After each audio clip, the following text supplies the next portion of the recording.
have looked at this segmentation, targeting and positioning issues for both product market in the B2C domain, and we have also looked at the same segmentation, target, positioning issues in the industrial market or business to business B2B marketplace. Today, to conclude our discussions on these issues relating to segmentation, targeting and positioning, we will take up another domain, which is services. At one time, maybe even 7-8 years back, the general wisdom was that services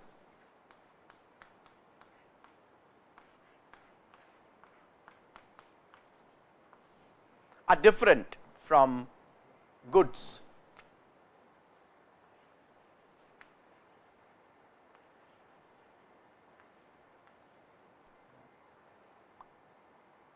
And in fact, the original concepts of marketing, most of the discussion, standard textbooks, research, all kind of focused on goods. In a way that was natural, because in the post Second World War 1950s onwards, in the huge growth period of the world economy, particularly the Western economy,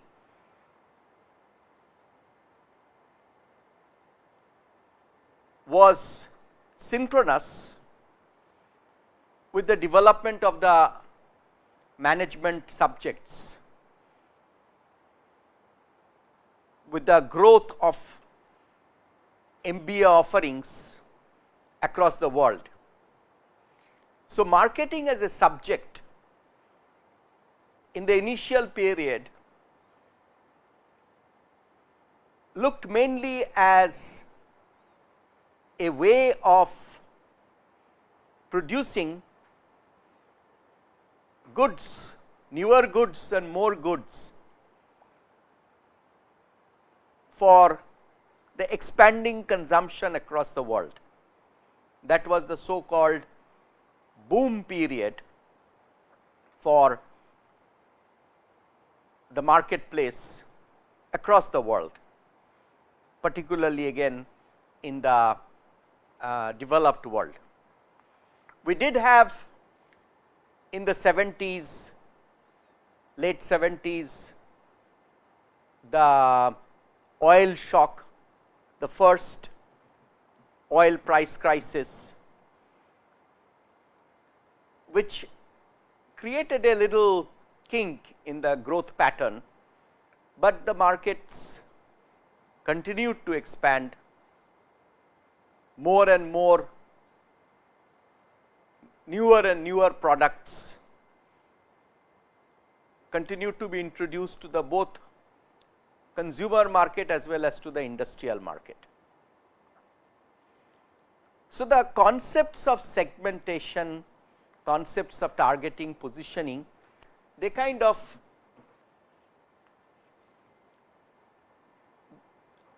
were all developed looking at goods, and services received a kind of a one chapter in many of the marketing textbooks, or it was just considered as that it is different from products because of this so called 4 criteria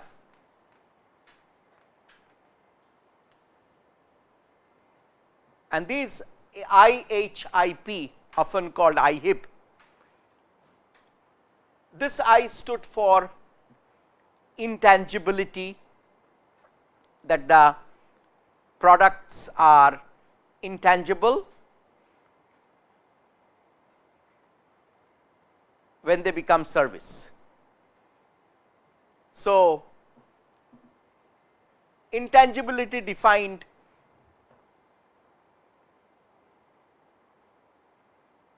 such offerings like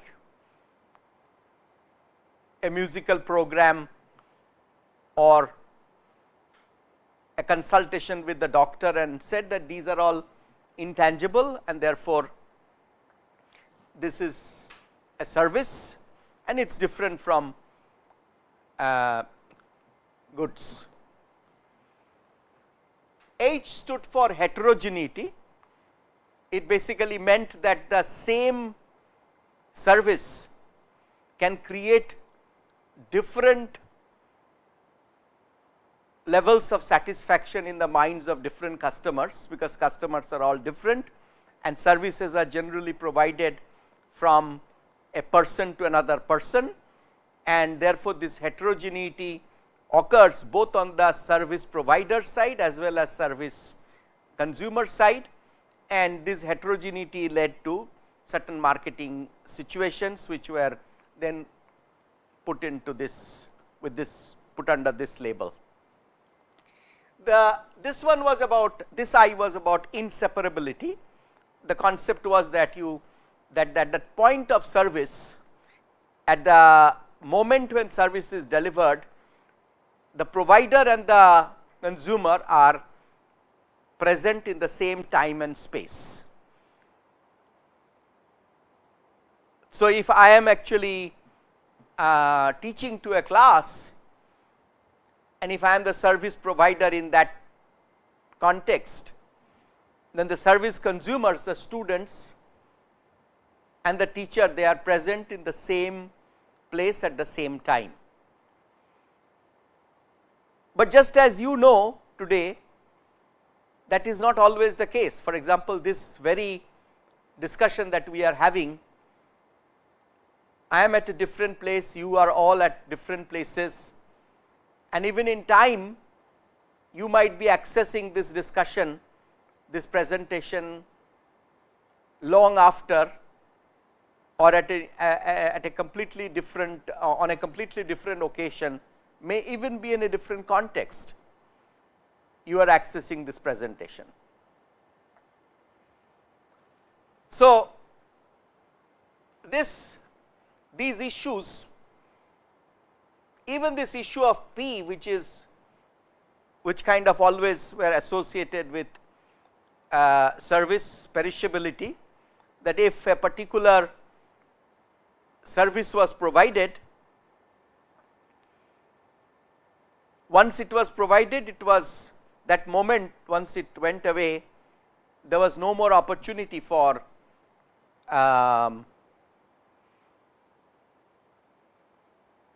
offering that. So, if a aircraft left the airport and if some seats were vacant, then that market opportunity disappeared. So, just like a fruit, when it rots after a certain time on the shelf, market shelf, then it is no longer offerable, it is no longer exchangeable, it no longer can participate in the marketing process. So, it is perished from the value creating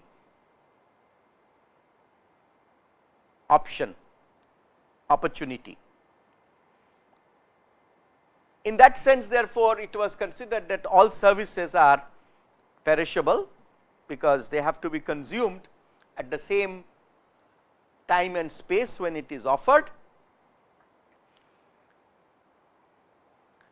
But if again, we know today, because of technology, we have many options of store and forward many options of a service created today being available again and again for reuse. In the past, it was already seen that, for example, a musical program could be recorded and therefore it could be accessed, but then people immediately said, well, there it was no longer a service, it had already been productized. So, a musical program has now become a cassette or a CD or a DVD and so on. So, they said that has become a product. I am not getting into the huge discussion that has now emerged, and it is in fact one of the most popular areas for marketing research today. It has attracted attention for all academicians and practitioners across the world in the field of marketing, and that is called the shift of the marketing philosophy from GD logic, which is goods dominant logic, to SD logic, that is service dominant logic. And in fact, if you just search through the internet service dominant logic, or if you just even search SD logic, you will find some very interesting research papers as well as quite attractive and easily understood presentations explaining that how in today's world it is service which drives the entire marketing process. The goods are just vehicles for delivering. So, service is now being considered. Now, this concept is not entirely new.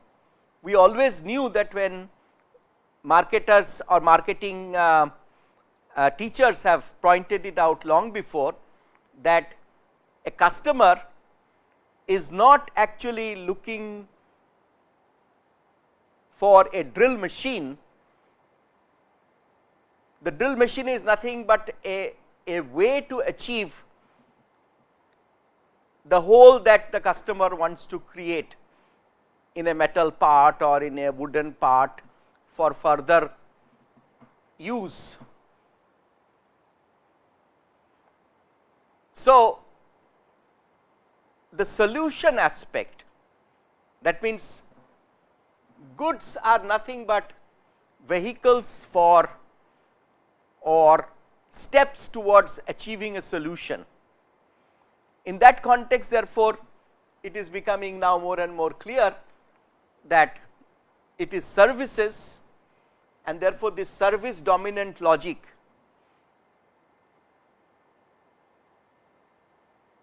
is driving the whole exchange process.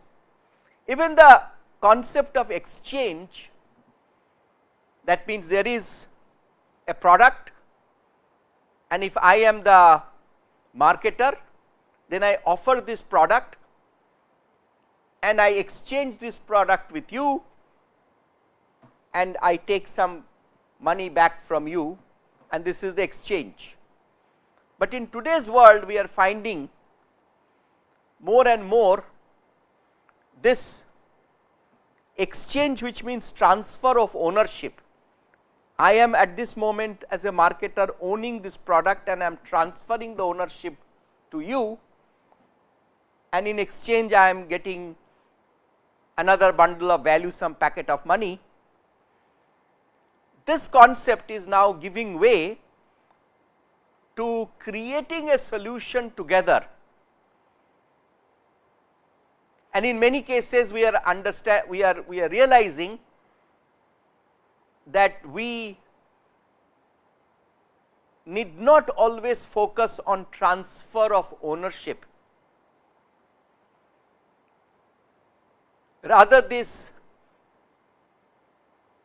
concepts which have been there, like leasing, renting, and even temporarily participating in a process. It is easy to understand when you take an example like a movie show. So, you temporarily participate in that entertainment and enjoyment solution process. You do not actually, there is no transfer of ownership of even the seat that you are now occupying, because that same seat will be offered to somebody else in the next show. But that you are not becoming part owner of the movie theater or of your seat, or you are not actually taking that movie home.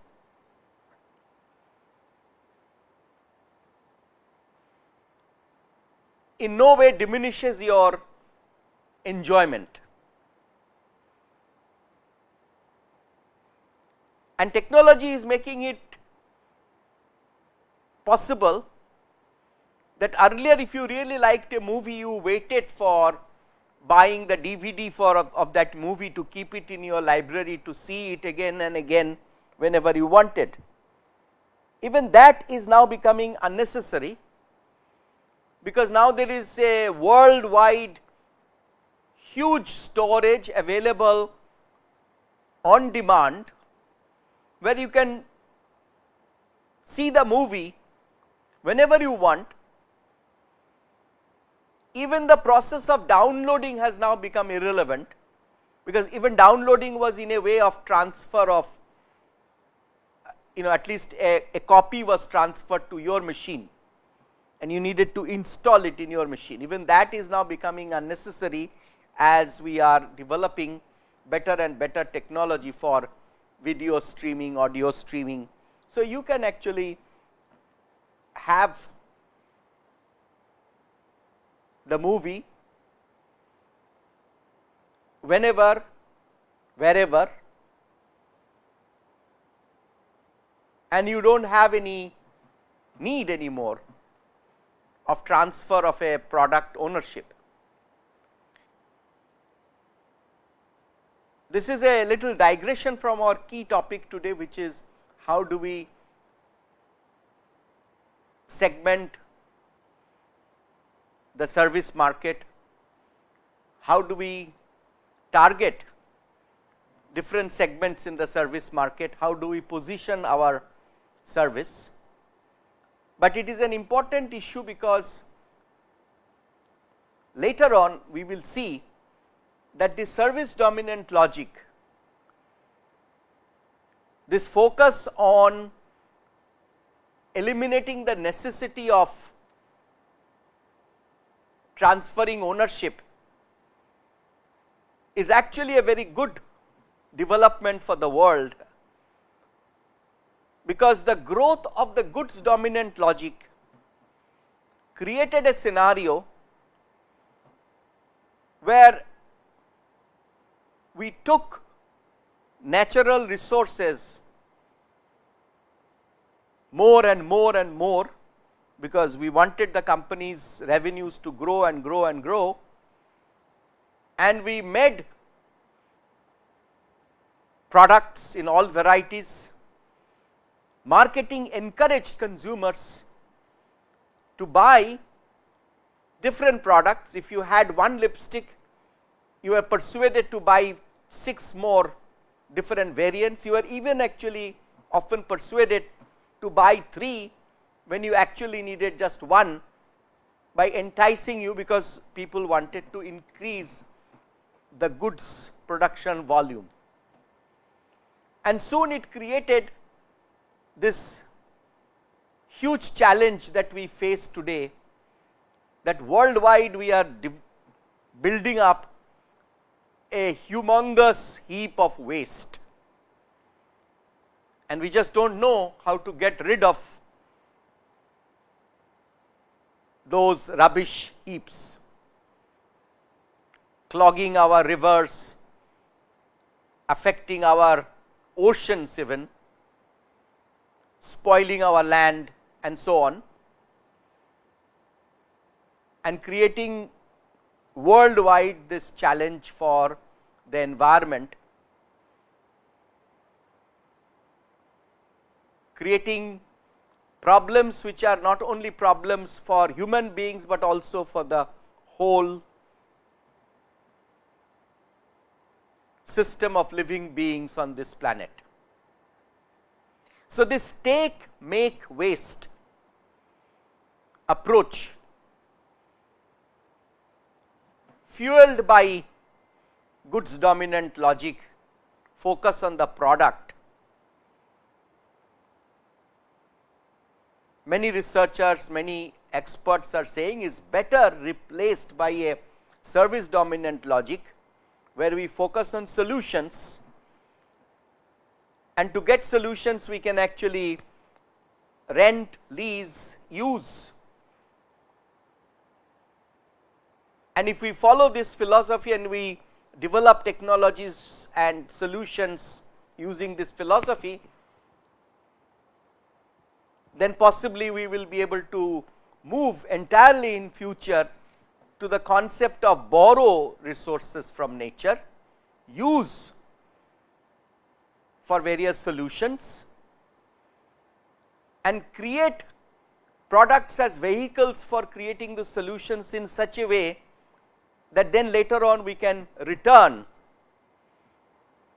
the natural resources back to nature.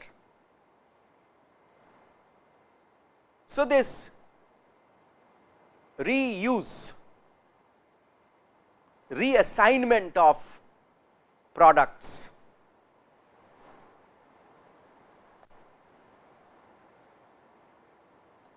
are very interesting issues, creating new paradigms in marketing strategy, which we will discuss in later session, this whole new area of green marketing. But our today's topic is, however, coming back to the original, STP in services. So, the marketing strategy for services has the same approach. You are already familiar with these questions. The basic principles of positioning. Incidentally, many of these slides and presentations are from this book. I am one of the authors of this book called Services Marketing. My co-authors are late Professor Christopher Lovelock, a legendary figure in the field of, in developing this independent field of services marketing, and a huge contributor to this concept of service dominant logic. And the other co-author is Professor Jochen Wirtz from National University of Singapore. Professor Lovelock is no more, but his legacy continues, and we are working on this book. This is already in the 7th edition. And today's presentation, for further reading, I would request you to look at chapter 3, and which is titled as Positioning Services in Competitive Markets, and chapter 8, which relates to designing and managing the service process for marketing. These are the two chapters I am using. This again is available at low cost in South Asian edition, and I would request you to get access to this book, at least through your library, because at a later point we will discuss some cases from this book as well. So, coming back to these principles of positioning. Now, as you see here, that even though it is put in the context of services, the same questions apply universally to any positioning situation that what is our value proposition for our current offering. What customers do we serve now, and do we need new targets? What does our firm stand for in the minds of current and potential? What is the perception in the customer's mind about us? This and what strengthens our marketing position, we will discuss these two issues in more detail when we are looking into brands. How well do target customers perceive us, and what are the differences that we offer? And in all positioning, this central point remains that don't invest in creating differences which are easily copied. In this context, it's not part exactly of this course, but I am sure you are familiar with the concept of core competence. Just in that concept here also, we are saying that if you are creating a distinctive position based on your core competence, one key test of your distinctiveness is that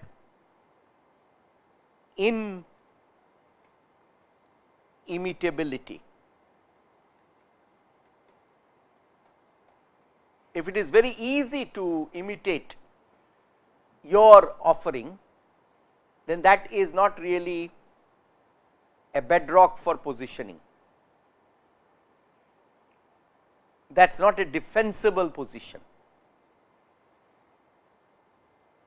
Again, this chart that you are seeing, which is inspired by one of the famous papers of Johnston in 1996 in the Services Industries Journal, January 1996 issue, available I am sure through any one of the digital libraries in your institution. It talked about breadth of service offerings and numbers of markets served. So, if you are serving few markets, this fewness can be in terms of geography, fewness can be in terms of usage, and in that market, if you are offering many solutions, then you are market focused, right. We discussed about Woodland. 75% of their revenue comes from the domestic market, where their position is maybe 60% of the market. They offer many different products to the adventure, outdoor life loving community.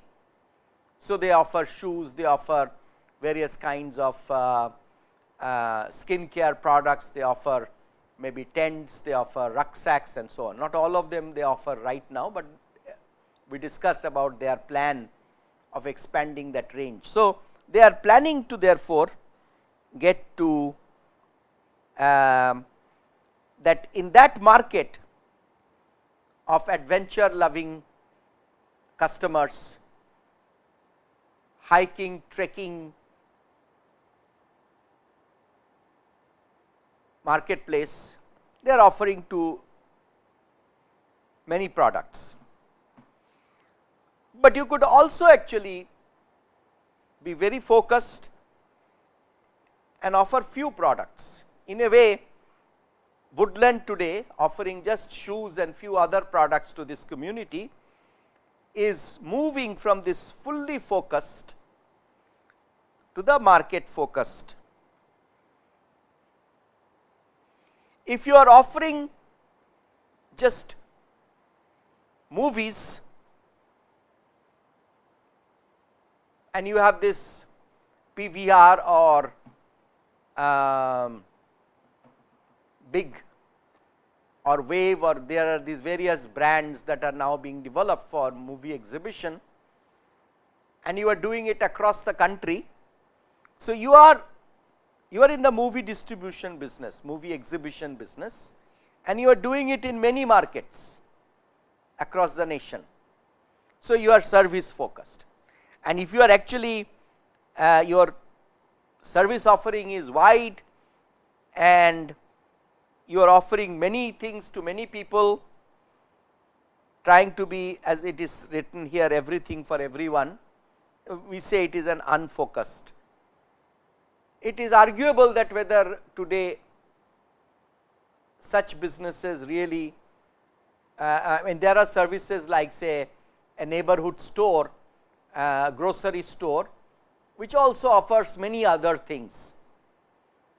Like if you come to our IIT Kanpur campus, we have a shopping center where we have shops which offer all kinds of stuff. You can buy grocery items, you can buy buckets, you can even buy a bed, you can buy certain clothing items, all things under one roof.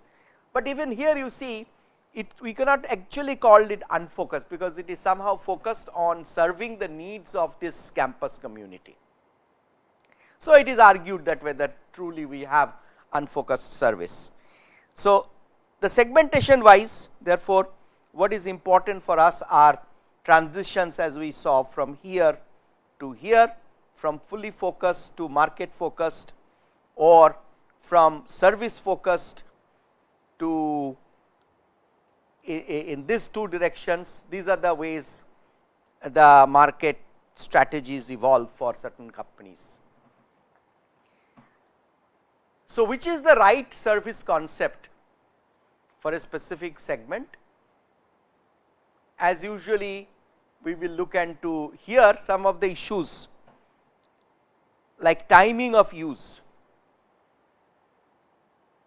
or who makes the buying decision, whether the service is used alone or with a group. So, the service offered by Coffee Cafe Day or Barista is something that you usually would like to enjoy in a group.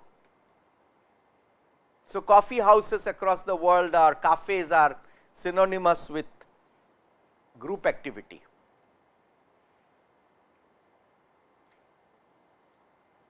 But of course, there are occasions where you will be just going there alone.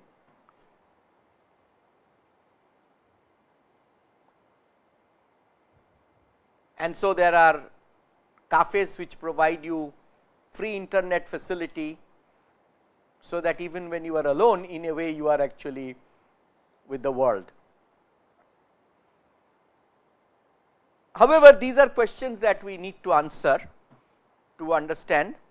And incidentally, this timing of use, because of the issues we discussed about this perishability or inseparability, it may appear that these are particular questions that only apply to service segmentation, but in reality it is not so. In reality, even for pure products, you will see today, therefore, even soaps are being marketed with special occasions, time issues interwoven in the market proposition. A soap which was a very personal item now may even be marketed just like toothpaste with respect to freshness, where it becomes, you are focusing on attributes which are related to group presence, so that you smell good to others, your breath, fresh breath for others, and so on. Anyway, ultimately or at this point the key things are that to develop right services for the right people, these are the questions that we need to answer, and from this we can develop that what are important and what are the determinant attributes. So, important versus determinant, that there are some attributes may be important, but they may not be the ones which will actually determine that buyer's choice. So, important attributes are important, but determinant attributes are more important. So, determinant attributes are those service characteristics that are important for the purchaser, and this is where the differentiation gets created. Now, because of this heterogeneity aspect, that means the same service, the same flight might have been very pleasant for a particular person, but might have been quite a harrowing experience for another person, depending on various issues like time. Somebody who is very pressed for time, and if the flight is late, then obviously for that person it creates a huge tension, even though the flight itself,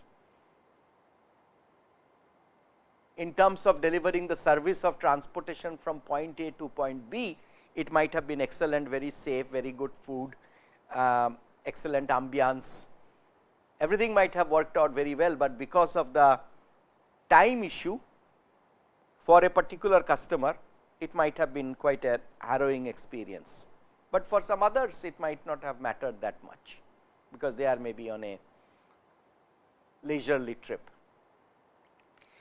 Now, that is why to understand that what are the determinant attributes, you must be clear about where you are with respect to this segmentation, and it is being developed for which particular segment, who are your target customers. So, the determinant attribute, determination of determinant attributes is something that has to be done through careful analysis.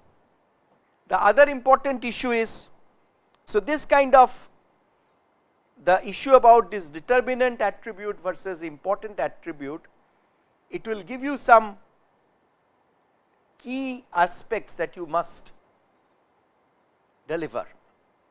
So, if it is an airline service or it is any kind of transportation service, then ambience,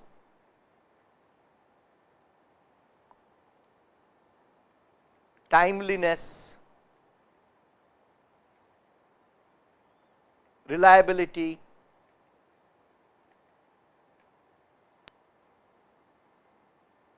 and some such issues will be important. And if you are in a business airline, your main target is business airline, business customers, then among these attributes, some attributes will become the determinant, like timely service, on time service, or cost, or offerings that you make available for regular or frequent customers, and so on. So, the determinants will change if it is a holiday or a tourism oriented airline service.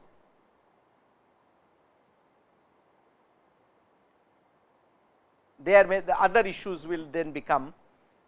So, the important issues, and out of those important issues some become determinant for a certain segment and other important issues may be the determinant for another segment.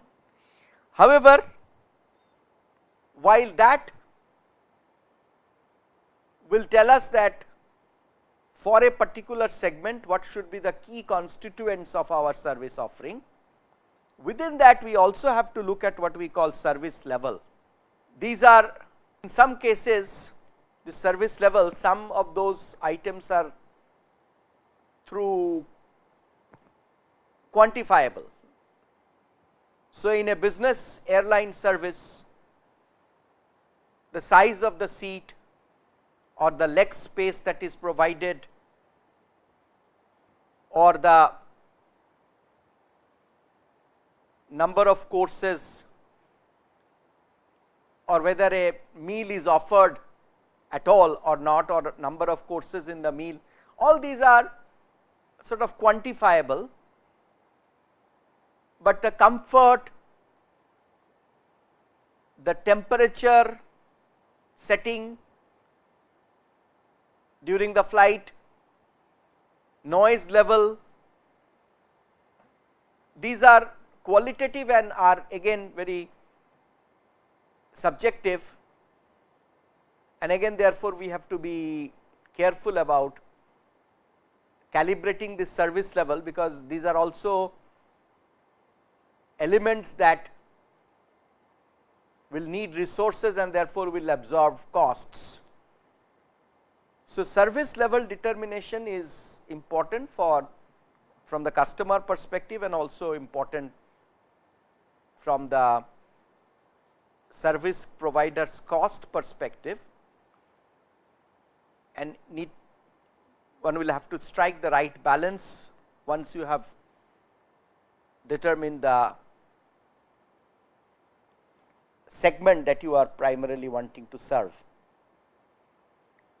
So, very quiet flight, lot of expense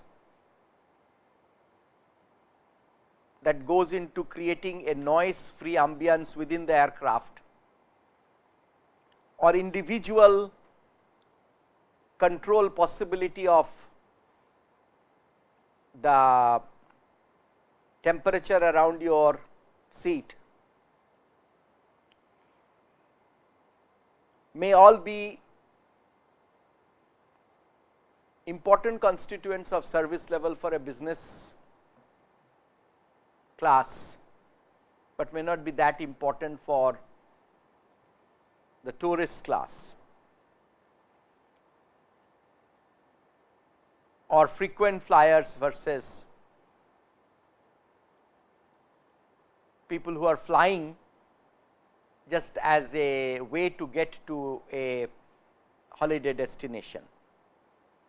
So, depending on who is buying your service, who is your service customer, and the purpose of using the service, your service level issues and your service level issues, as well as segregating these important and determinant issues, can be mapped. And service level issues, as I just mentioned, they are related to costs and therefore price, and again you have to calibrate the exact trade off depending on the segment that you want to serve. So, this internal and external, outside in and inside out process of determining your market that we have discussed before equally applies to service market. So, the market segment is determined in terms of size, composition, location, trend, etc. Once you have as we have always said, that there are opportunities and there are strengths which need to be matched. If there are weaknesses, they need to be managed so that they become strengths, or at least in terms of the opportunity, you might actually take a slice of the opportunity where this weakness will no longer matter. So, if you have a low cost airline, then your ability to serve tasty meals on the flight, hot meals on the flight, may not be a determinant attribute anymore. And so, if you have a weakness in that area, then that will not matter anymore, because you have already positioned yourself in that slice of the opportunity where your other strengths like your timely service, your on time service, your good clean service, those will become dominant issues. So, you define, analyze the market segment and the size, composition, trend, etc., and then you match your, through your internal study, your competencies, your resources, your reputation, and then you match them. Then that will tell you that which is the exact segment that you are in the best position to serve. And then you should articulate that I am a low cost airline, or I am a luxury airline focusing mainly on business customers. And accordingly, will develop your marketing proposition, the kind of benefits that you will be highlighting in your marketing communication. And of course, we have to understand that this has to be an inimitable differentiation. You have to, if you decide to be a high service, full service airline, therefore, you are no longer focused on one time travelers, seasonal travelers just for the holiday season. You are focused on getting repeat business from frequent flyers, and accordingly you develop your whole market position, your marketing communication, and all the elements of marketing mix. That means your pricing, your packaging of the service, all of those issues will have to be determined according to this segmentation analysis. Again, I emphasize that we are looking at particularly at service market in today's discussion, but as you see, the general principles apply equally well to B2C market for goods or B2B market. So, certain principles therefore are universal tools for developing your marketing strategy. Also, as I said in the beginning of the discussion, that the earlier perceived differences between so called goods and services are blurring. There are very few pure products like salt, which is not associated with much of service, or pure service like a music recital. Most offerings in the marketplace are blends of products and services, and therefore, when we look at these principles of segmentation, we have to kind of mix and match some of the particular issues that we have discussed in earlier presentations. One of the concept that I have earlier emphasized is this whole approach in strategy with respect to visualization. In strategy literature, we often talk about vision, mission, strategy and tactics as a sort of a flow. Now, vision obviously is something related to visualization. So, good strategies are well explained, and as I have emphasized again and again earlier, that strategic success depends more on implementation rather than on planning. Even somewhat rough plans can bring great success if they are executed with flexibility, adaptation capability,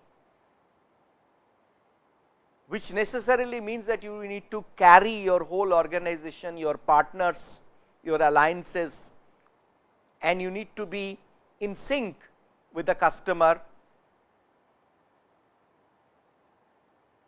and keep them involved in, if you are making minor changes as you are going along, a process which we will discuss in greater depth when we look at this whole issue about co-creation of service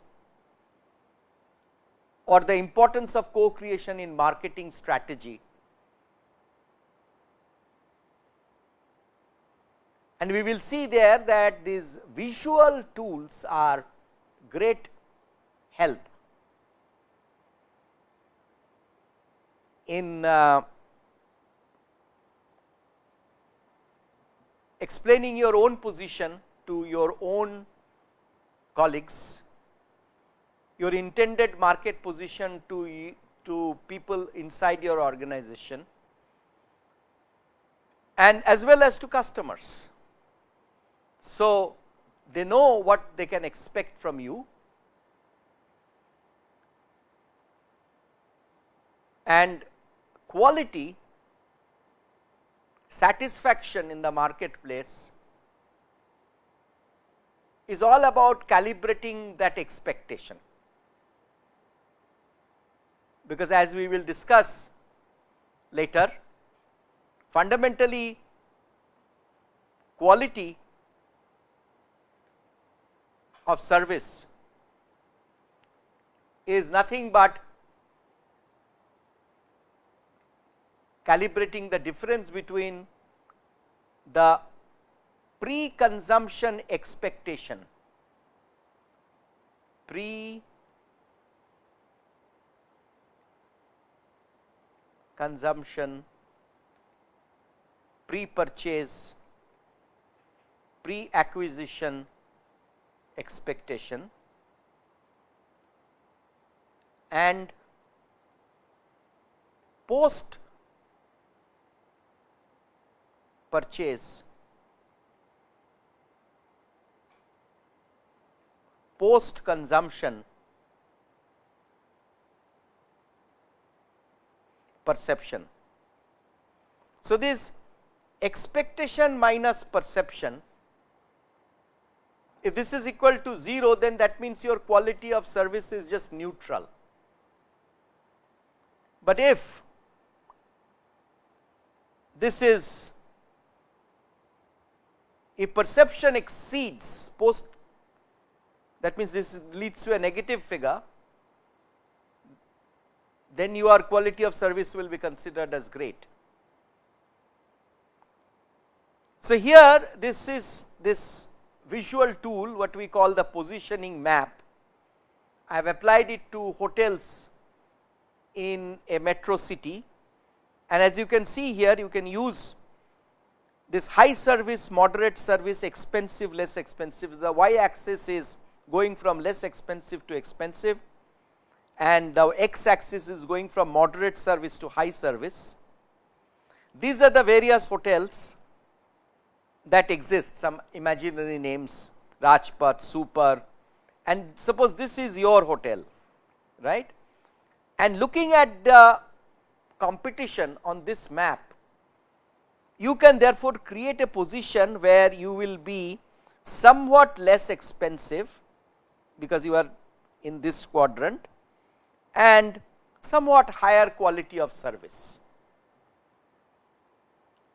On the other hand, if you want to create an airport hotel where people will just come and stay for a night or just for few hours, then your emphasis is on creating a less expensive hotel in this moderate service segment.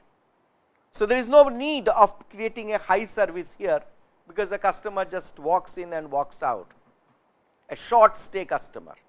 So, you can see here, therefore, this will be a good position for a less expensive moderate service packaging marketing proposition, and this will be a good positioning for a budget hotel for regular business travelers. And therefore, this visual tool can be excellent for, we can use this similarly for high luxury, moderate luxury, industrial area. So, this is another way of doing it using geographical positioning. So, to summarize, we have 4 types of positioning with fully focused, service focused, market focused and unfocused. These are the 3 main that we are interested in. And then you can use maps like this in terms of service level and price level, and maps like this which gives geographical position and certain qualitative attributes like luxury perception. And you can combine these to create your segmentation, target and positioning in servicing, in service market. And I will re-emphasize that the basic approach that we discussed today is no different from what we have discussed, fundamentally what we have discussed. There are differences, but ultimately choosing your customer and determining what is most important for them and delivering that determinant attributes at a superior performance level form the core of strategic marketing. Thank you.